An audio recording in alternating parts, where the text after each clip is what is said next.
Hello and welcome to Miles Ahead. It's my newly renamed podcast. So, why did Miles to Go go? I'll tell you after this fascinating, inspiring conversation. Bill McKibben has spent more than 3 decades sounding the alarm about climate change and inspiring people to do something about it. He began as a journalist, a staff writer at The New Yorker, chronicling science and society with the calm precision of a reporter. But over time, as the evidence mounted and the world failed to act, he found himself transformed from journalist to activist, much in the vein of Rachel Carson or Upton Sinclair, writers whose words became movements. His 1989 book, The End of Nature, was the first major book on climate change written for a general audience.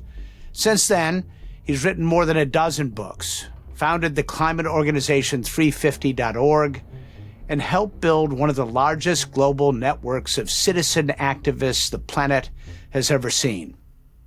His newest book, Here Comes the Sun, is something different, a hopeful manifesto for a renewable future. McKibben argues that for the first time in human history, we actually had the tools to fight climate change at scale: cheap solar panels, wind turbines, and batteries. The question is whether we'll deploy them fast enough to avoid a climate catastrophe. It's a question I've been exploring too as I work on a new story for the PBS NewsHour about the strain on the electrical grid, primarily driven by the artificial intelligence boom. The Trump administration may hate wind turbines and solar panels, but here's a fact. There's no way to meet the demand posed by AI data centers without including wind and solar with battery backup.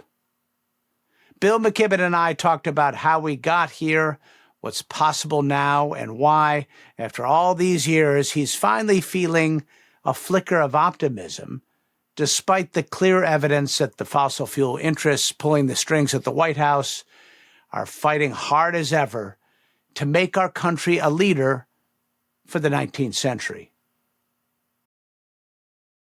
Bill McKibben, always a pleasure. Thank you for your time. Good to be with you, Miles. So let's talk about the book, first of all. It's Here Comes the Sun, which, by the way, among the many facts that I learned in this book is that is the all-time #1 Beatles song. George Harrison's Here Comes the Sun tops even Hey Jude. Who knew, right? Twice as many people a day apparently stream it on Spotify as Let It Be. It's a gentle and optimistic song in a hard time, and it's a reminder that humans have a fairly deep connection to the most charismatic object in our corner of the universe. We think it goes back a long ways. We can't really tell what prehistoric people were thinking, but whenever they left behind piles of stones, they invariably pointed at the solstice or the equinox. So it feels like the sun, even before George Harrison, was a big part of how we thought about the world. So there you go with the O word, optimistic. So Bill McKibben, you're about my age, so I can call you an old man too, fellow boomer. Actually, I think I'm 1 year older. So young man, the man who cut his teeth and made his bones with a book called The End of Nature. Dare I say, has written a large, with caveats, a largely optimistic book about the potential for power from the sun, which is to say solar photovoltaic as well as wind. The key word here is potential. Look, finally, after 35 years, we have a scalable weapon in the fight against climate change. We live on a planet now where the cheapest way to produce energy is to point a sheet of glass at the sun. And that means that if we wanted to, we could scale up quite quickly. We are really around the world. The planet's producing a third more power from the sun this autumn than they were last fall. So the promise is very real. Sadly, it has to come really, really fast to make a difference because climate change is disrupting the planet in real time and now reaching into the most acute physical systems in a way that we do not want to be messing with. So that's kind of the good news, bad news piece here, is that there's this needle that we as a civilization have to thread here. And if we don't, we face grave consequences. In It's other a words, race. It's very much a race. At least we're in the race now. yeah. So a couple of things that I think people need to hear. And I, as somebody who's spent, 40 years in the media, I'm going to take some guilt on that. We don't do a great job of telling people about solutions that are on the shelf and out there and giving people an idea of how this can be tackled. And we could do a whole separate conversation about that. But let's lay it out there. There is a lot more solar capacity in the pipeline or online than I think people would have imagined. So to kind of run through the numbers for us, if you would. So first of all, it's hard for us to see this because America is very much the anomaly now in this story. All of a sudden, we're doing our best at a federal level to shut down sun and wind energy, while the rest of the world is, to use the internal combustion metaphors that we've come accustomed to, putting the gas pedal to the floor. So the biggest change is what's taking place in China, where about more than half of all the clean energy in the world is being built. In May, the Chinese were putting up 3 gigawatts of solar panels a day. A gigawatt's the rough equivalent of a large coal-fired power plant. So they were putting up one of those about every 8 hours made out of solar panels. The Chinese are not just building huge amounts of this stuff from themselves. They've begun to export it in quantity to the rest of the world. In fact, China, despite our president's claims of energy dominance, China is now exporting higher dollar value worth of clean energy to the rest of the world than the U.S. is exporting oil and gas. That's a pretty remarkable shift. And especially across the developing world, this is quickly turning into the way that the rest of the world is going to power itself. Pakistan, next door to China, has put up in the last 2 years extraordinary quantities of solar power, not by government mandate, by people tired of an expensive and inefficient electric grid, just buying solar panels, going on TikTok and YouTube to learn how to snap them together, and rewiring their country. Now this is spreading quickly into those parts of Africa where China has good trade routes, places where the fossil fuel industry failed after 250 years to deliver people the electricity that modern lives demand. That electricity is now going to come instead from village microgrids across Africa. So we're seeing quite transformative things going on. In this country, we see them too. California has long been a leader, but California is now being surpassed at the rate at which it's putting up sun and wind by the state of Texas, which is also, ironically, the world headquarters of hydrocarbons. But the economics of sun and wind and batteries to store that power when the sun goes down or the wind drops are so compelling that it takes a perverse acts of policy to get in the way of that new economics. It just so happens we are recording on a day when a perverse act of policy became publicly known. The federal government has apparently pulled the plug on the largest solar project envisioned for the country in Nevada. Now, this comes on the heels of, attempting to pull the plug on an offshore wind project that was 80% complete, not far from where I'm sitting right now. This is a troubling turn of events for those who not just care about the climate, but also care about just keeping the lights on affordably, isn't it? Yes, electricity prices have skyrocketed 10% or more across the country this year. You don't need to be a Nobel economist to understand why. On the one hand, we're increasing the demand by encouraging data centers to build as much electricity sucking capacity as they can possibly come up with. And at the same time, we're constricting the supply of the cheapest forms of energy. This Esmeralda solar project in Nevada that was deep sixed today would have provided 6.2 gigawatts of, that's a huge amount of electricity. But it would have gotten in the way of the fossil fuel industry, an industry that you'll recall that candidate Trump told the executives of last year that for $1 billion in campaign donations, they could have whatever they wanted. They didn't pony up quite that much, but whatever it was plenty because they're getting everything they could have asked for and more. The rest of the world is moving decisively one direction, and we're now moving decisively the other. When American historians write about these last 9 months, I imagine they'll be examining them for the signs of incipient authoritarianism.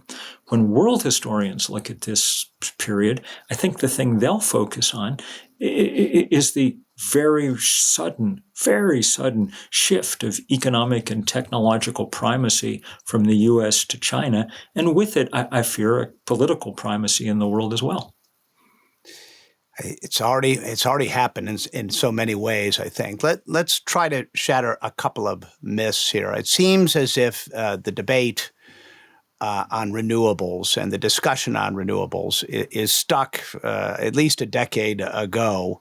And that's probably quite by design from the fossil fuel interests. But, the idea that it is expensive, it's kind of boutique, it's intermittent. I think that the turbines kill birds, the turbines kill right whales, you pick it.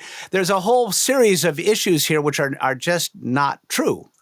Start with the one around cost. We still, because we've called it alternative energy for 40 years, I think we stick it in our minds someplace around, it's like the Whole Foods of energy. Nice, but pricey. It's really the Costco of energy now. It's cheap, it's available in bulk, it's on the shelf ready to go. And that's a huge threat if you own an oil well or a coal mine, which is why they're working so hard to defeat it. The questions about things like land use are more interesting. But again, they're shifting enormously fast. We're really starting to understand just how much of our land mass we use for energy already. Corn is our biggest crop in this country. It takes up 60 million acres. Half of that, 30 million acres, is used for growing ethanol, gasoline. That 30 million acres provides about 3% of America's energy. If you just covered those fields, those cornfields with solar panels, you'd provide not 3% of America's energy, but about 100% of America's energy. Now, we don't want to carpet Indiana and Iowa, stem to stern in solar panels. We want to do it in all kinds of creative ways. But even in those fields that are going to be used for solar panels, you're providing farmers with a steady source of income, perhaps to supplement the soybeans they can no longer sell to China. And B, even when you've put the solar panels in, you've still got half the field left to work with. And that gives us this sudden new human creative discipline that we're calling somewhat awkwardly agrovoltaics, which translates into farming on in-between solar panels. If you think about it, a solar farm is producing two crops. One is electrons, and the other is shade, which on an overheating world is a valuable commodity. We're finding lots and lots of crops that dramatically increase their yields when they're grown in and amongst solar panels. So, of course, the land use quickly gets into the more nebulous concerns of NIMBYism, of views and so forth. You live in a part of the world where people would prefer to see that cornfield as opposed to solar panels in many cases. And as a result, block a lot of good projects. And these are people with, very left-leaning intentions, frankly, right? They strongly believe in concern about the climate, but not here, Bill. Let's not do it here. How do you change that deep in its core NIMBYism. That's why we go out and write books and talk about them. And it's why we form organizations like, say, Third Act, which I started a few years ago, that now organizes about 100,000 Americans over the age of 60 for action on climate and democracy. This is the group, older white people, most likely to go sue to stop things or whatever. And we're doing a good job of spreading the message to our peers that that's not what we want. That, in fact, we need to start thinking about the legacy we're leaving behind on this planet. And that legacy will be determined in large part by whether or not we break the back of the climate system in our lifetimes. So it's important that people, there's that famous, expression, think globally, act locally. People need to start thinking this way. Is that a big reason why you wrote this book? Sure. I wanted to spread the news about what was possible and to give people, I think that people have, and with good reason, sunk into a fair amount of despair about whether there's anything we can do about it. We can't stop global warming. It's too late at this point to do that, sadly. But we may be able to shave tenths of a degree off how hot the planet gets. And every tenth of a degree that we raise the temperature drives another 100 million of our brothers and sisters out of safe climate zones and into dangerous ones. There's no more important task that humans could set themselves to than limiting the rise in the planet's temperature over the decades to come. So let's get back to renewables, and they stand on their own merits, and frankly, there's plenty of subsidies on the fossil fuel side of the equation, but the cost has dropped in ways that I'm not sure anyone really predicted, right? Everybody had, especially the people whose job it was to predict what we were going to do, the International Energy Administration and things, missed by huge margins how fast this was going to happen. And the reason is that they weren't taking into account the kind of steep learning curve that we're now seeing. We're used to thinking of energy as a commodity, oil, gas, coal. You need some minerals, lithium, cobalt, copper, whatever, to make solar panels and batteries work. But the real resource is the free one that comes from the sun every day or the wind. What we're actually brokering here is human ingenuity. And people get better and better and better at building solar panels, at building wind turbines. Every time we double the amount of solar capacity in the planet, the cost goes down another 20%. Fossil fuel is not like that. I mean, if anything, you have to go further back in the mine to get the next batch of coal, so it gets more expensive to do. But we're now on this plummeting cost curve with renewable energy. It really is astonishing to imagine that after 700,000 years of setting things on fire, humans are now at a point where, just in purely economic terms, we'd be far better off just relying on the fact that the good Lord was kind enough to hang a large ball of burning gas 93 million miles up in the sky, and now we know how to make full use of it. That's before you add in, say, the cost of breaking the planet's climate system, a cost we're beginning to start to understand in things like the insurance bills that keep rising and rising in this country. That is a leading indicator, isn't it? Let's talk a little bit, though, about the idea of baseload power.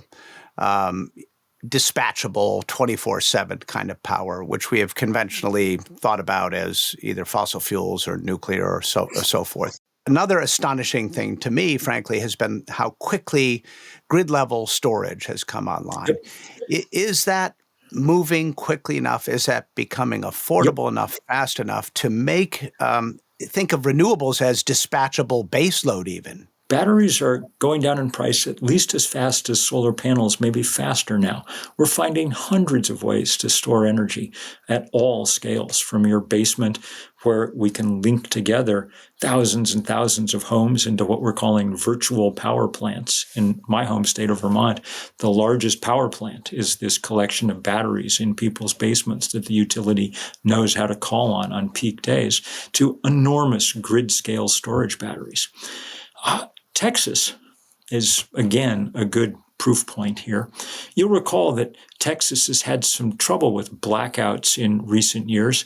That's why Senator Cruz had to take his emergency vacation to Cancun. His lights had gone out. The Texas grid regulator is something called the Energy Reliability Council of Texas. They said at the beginning of this summer that they thought they'd put enough solar panels and batteries on the grid that they wouldn't have trouble, and they didn't, despite it being a fairly hot summer in Texas. They had no blackouts or brownouts. They held a press conference at the end of the summer to say, yep, it worked. The batteries and solar panels bailed us out, even when the biggest new coal-fired power plant in the country, in Texas, had an accident in April, and now will be offline until 2027 when they get it repaired. One of the good things about the sun is it's online every day. Yeah, we're a big believer in fusion. If we could, maybe we can figure out fusion too, but that's not for now. Distributed generation. The idea, you've got solar panels on your roof. How appreciable is that impact overall, you think? It's very big. I mean, less in this country than it should be, because solar panels are about 3 times as expensive to put on your roof in America as they are in Australia or the EU. That has almost nothing to do with the cost of the panels, by the way. It's the excess bureaucracy that we specialize in. We have 15,000 municipalities. Each has their own building code, their own team of inspectors who'd like to climb up on your roof. We can get around that. There's an app for that, as it turns out. The National Renewable Energy Lab put out a thing called Solar App Plus a couple of years ago that allows contractors to get an instant permit just by tapping in the address and the kind of equipment they want to use.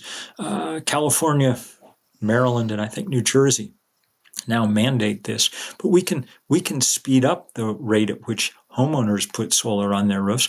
And when they do, as we say before, they create this grid that they not only reduce the demand on the grid as a whole because they're producing their own power, but they also are able to feed power into the grid in ways that supplement it on the hottest or coldest days of the years. Well, this gets into the larger issue of permitting reform, which is itself a controversial issue. A lot of these regulations that we talk about come with good environmental intentions, but as they become layered one on top of another and across jurisdictions and across state lines, and when you start talking about transmission lines, it gets even more complicated. In many cases, projects find themselves just completely bogged down by the red tape. What are your thoughts on how to preserve the intent of some of these permits, which is to save things we care about, and yet ensure that we have a renewable power future? I always say to people there is no free lunch here. We have to make a choice, right? Yeah, there's no free lunch, but there are more and less expensive lunches, Miles. And what we need is the very cheap lunch that we're being offered by the sun and the wind. The Biden administration was doing a good job of breaking down some of these regulatory bottlenecks. They had whole teams at the White House designed to advance the crucial projects on all fronts. Of course, that's now come a cropper, and just the opposite. We have teams of people who used to work in the fossil fuel industry dedicated to making life very difficult for solar and wind developers. I don't think that is going to be changed by permitting reform. At the moment in Washington, it's a kind of dead letter. It doesn't matter what permits anybody writes if the White House is using its bizarrely expanded definition of executive authority to just block things all across the country. It won't matter. But going forward, we certainly have to figure out how to speed up good projects. We're in a climate emergency. There's no getting around that. So many things happen in the world that we forget from week to week what's going on. But it was only 9 months ago that the second largest city in our country burned huge neighborhoods to the ground in the course of days. I mean, what are we doing here? And now we've been offered a way out that doesn't require immense sacrifice, a way that would allow us to continue doing most of the things we do. I run my house and have for a quarter century on solar panels, and I have hot showers and I have cold beer, and I can talk with you on the computer. What more could you want out of the world? That's all you need right there, right? So the idea of choosing favorites and not favorites and singling out renewable sources, specifically solar photovoltaic and wind offshore in most recently, seems a bit foolhardy. Forget the climate for a moment. This is we have an economy that we want to continue to grow. We want to keep the lights on, and there is huge uptick in demand for energy in this country. I don't know how the arithmetic's going to work here. This is not something. If you take wind and solar out of the mix, is it even possible to meet the demand, the current and the clear and present demand, shall we say? No. Look, a bunch of people from the AI industry did a study that came out in December of 2024.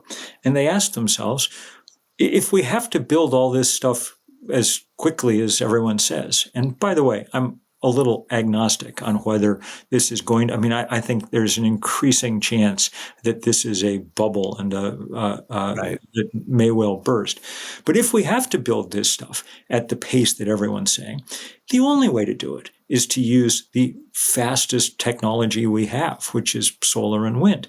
It takes a decade or two before we're going to have significant nuclear power helping this, if we ever get it to a price point that works. It takes quite a while to put up gas-fired generators, especially if you're using clean, modern ones, which are on back order for years to come. It takes almost no time to put up solar farm. Remember, I was telling you that the Chinese were capable of doing 3 gigawatts of this a day, okay? And we've got more space than the Chinese do to put this stuff up. It's the absolute most obvious, and as this study from Silicon Valley folks said, probably the only way that we can do this in any kind of scale at any kind of speed. And so the fact that we've decided, the Trump administration has really decided that we're going to run a very fast race, and we're going to do it by tying our legs together at the start of the race. And it's not working well. Electricity prices are skyrocketing, and it's obvious to anyone who looks why that is. So, except for a moment that it's not a bubble, and that is a hypothetical, who knows where this is headed? But we've seen, one estimate from Sam Altman of a need for 230 gigawatts, which is a stunning number. Assume for a moment that happens, and maybe not. But is it even possible? Could the Chinese wind and solar meet that? Could it meet that need? The Chinese put up that much, more than that much, in solar power last year. Okay, so yeah, it's completely within the realm of physical possibility. And really, a best case scenario in a weird way might be that we build a lot of solar power to power a lot of AI, which then turns out we don't need because it's really not that useful a technology. And instead we could devote all that solar power to, powering heat pumps to heat and cool our homes, EVs and e-bikes to get ourselves around, induction cooktops to cook our dinners, stuff that's probably in the end of considerably more value than helping your child cheat at their homework. You really are turning into an optimist. I'm very impressed here because one of the things that I hear consistently when you talk to people who are plugged into the grid, so to speak, is you can't do this without gas in the mix. You got to have gas plants in order to meet the need. You can't do it if you've eliminated sun and wind, as the Trump administration is trying to do. No, but they would tell you you got to have that as part of the mix. Peaker plants, intermittency, et cetera. There may be all a those little things. bit, Walk us through that. There may be a little bit of that, but the point is what we need is huge amounts of clean energy to do all the things that we need to do. We've got many tasks in this country that we need to do beyond AI. We need to switch our auto fleet eventually to electric vehicles to stop the pollution that's destroying the climate and that also kills tens of thousands of Americans each year who have to breathe the combustion byproducts. We need to convert our furnaces over time to electric heat pumps because they're cleaner, but they're also cheaper. We need to run the country on electricity. And if we're going to do that, the only way to do it without wrecking the climate is to make this conversion to the clean energy that's now on offer. Now, I'd rather not waste all of that clean energy on AI, but if that's the thing we have to do, if that's the thing that's, the most important task in the world, as some people seem to think, then that's what we have to use for that too. So the other issue, and you don't get into this too much in the book, is the bottlenecks of interconnections and transmission lines, the grid itself, which is probably a whole other book, right? But help me understand how to navigate. How can we navigate? Because regardless of what power plant you build, you have this problem of getting onto the grid and transmitting the electrons.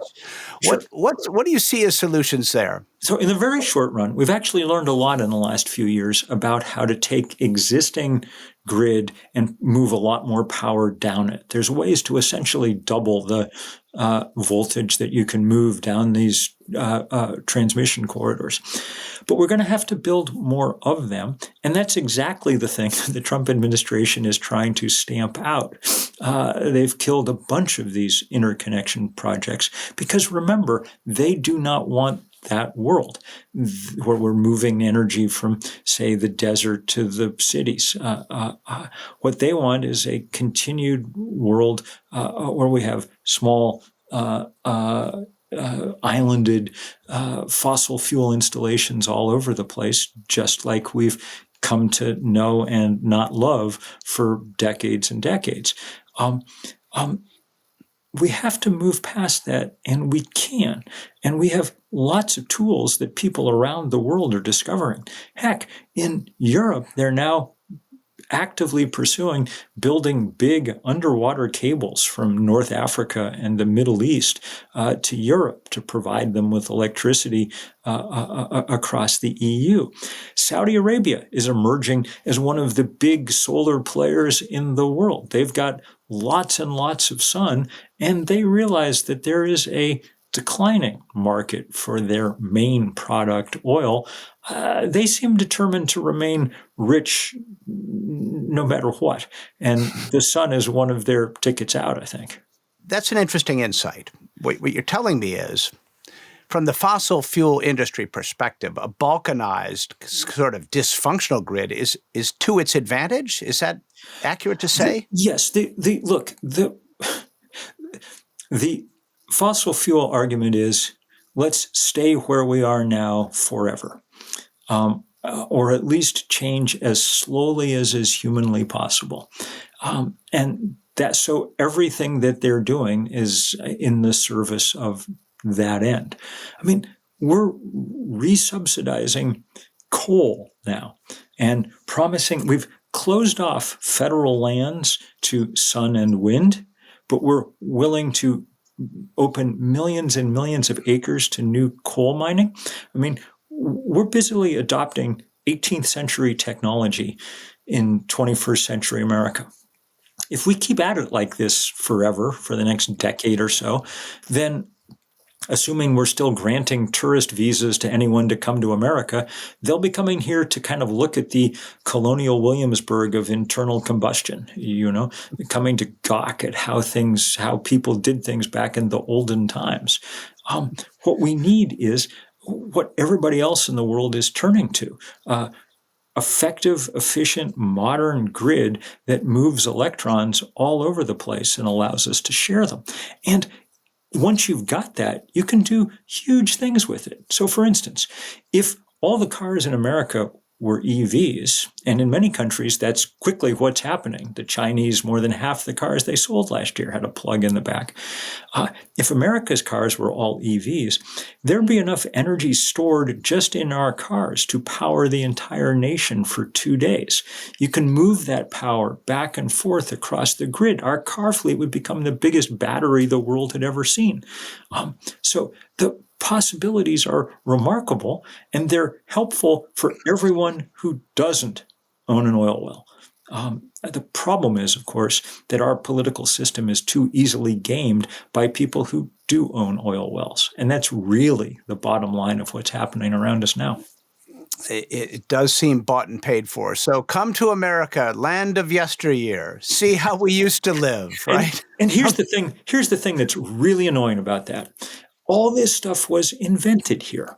The first solar cell. It's stunning to me that we're saying this, Bill. The first solar cell, 1954, Edison, New Jersey, Bell Labs. The first commercial scale wind turbine was 30 miles south of my house in Vermont in the 1940s. This is our stuff, and we're just handing it over to the Chinese. It's the biggest gift in economic history.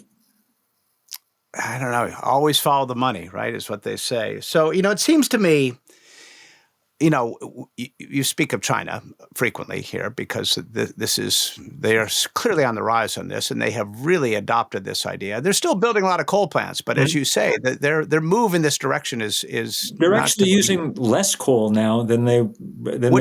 That's a big deal, right? They were putting coal plants on fairly regularly. Their carbon emissions fell in the first half of 2025, while America's went up. And with a fast growing economy. Now they don't have a messy democracy to contend with there, which makes it easier to do. We may not have a messy democracy. We're on our way too, I guess. Either, so. Well, it's interesting.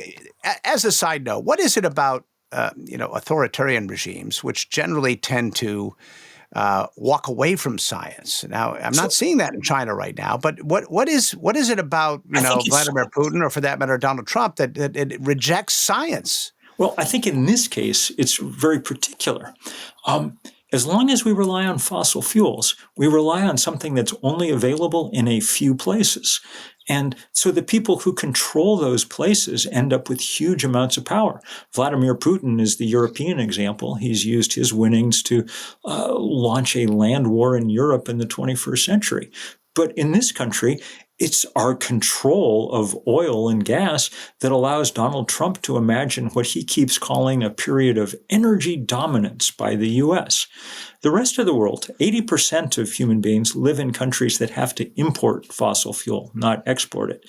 For them, there's every upside in having energy come from a source, the sun and the wind, that's available to them and that no one can embargo, that no one can turn off the pipeline of. And for the world in general, it's a much better option. Think about how the geopolitics of the world would have been different in the last 100 years, Miles, if oil had been of trivial value during that period.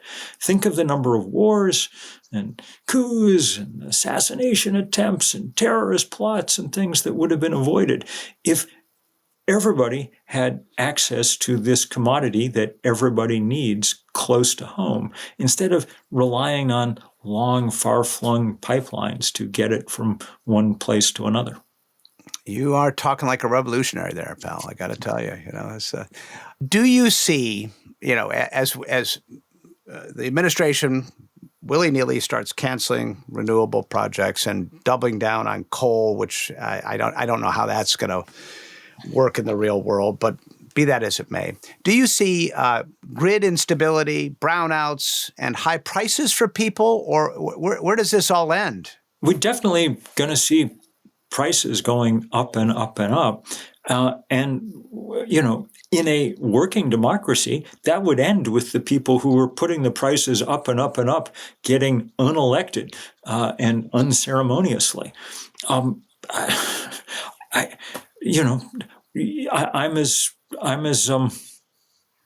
as perplexed as anybody else by whether or not we still live in America where that can happen or not. I don't understand many of the features of the new America. I don't understand the masked police forces that are now taking over our cities. I don't understand whether or not we're going to have elections like we're used to in the future. But if we do, the people who are responsible for raising electric bills 10, 20, 30%, it seems to me are unlikely to prosper. All right, so let's finish it with the O word. How, given the optimism that is, given all you're seeing, I mean, the daily onslaught, it's kind of hard to process it all, as you referred to. So much has happened, and so many advances, really surprising advances that came out of the Biden administration, really extraordinary, are being systematically undone. And at this point, can you walk away being optimistic? There's a lot of big bad things happening in this planet. The one big good thing is the relentless rise of this clean energy around the world. It's surging faster than we've ever seen any energy source surge in our world. I'm not going to tell you that it's going to carry the day. I know too much about climate science and too much really about political science to be convinced that it's going to magically do what needs doing. But I am convinced that we actually have a tool to fight with. A few weeks ago, we had this thing called Sun Day across the country. We had 500 events in every state except South Dakota. And people just poured into the streets saying, we understand our chance here. We understand this possibility. Let's seize it and see what happens. And I haven't seen that kind of optimism about much in the last period. All right. Well, let's hope. Absolutely. I'm struggling myself with this, aren't you? Come on, it's tough. It's tough. These are tough times. That was really good. As you point out, these are critical years. These really are. Yep. There's no messing around here. Anyway, Bill McKibben. The book is Here Comes the Sun. Bill McKibben is the author, and Bill, thank you for all you do for your advocacy and also your fabulous way of communicating the facts surrounding climate and most importantly, the solutions that are really there on the shelf waiting for us to deploy them if we just get smart. Seize the moment. Many, many thanks, Miles. Take care. Talking with Bill McKibben always leaves me thinking, and in this case, maybe even a little hopeful. He's right. After centuries of setting things on fire to power our civilization, we finally have a cleaner, cheaper way forward. The question now is whether we'll seize it before the window closes. You can read more in his new book, Here Comes the Sun. I recommend it to you. And if you want to hear more conversations like this one, make sure you're following the podcast with the new name, Miles Ahead. Yes, I've retired miles to go. It turns out there were a few too many miles to goes out there. But Miles Ahead feels right anyway. A nod to forward motion, curiosity, and maybe even a little bit of optimism. I'm Miles O'Brien. Thanks for listening and watching. If you like what you see here, tell your friends and rate this podcast. We'll see you next time.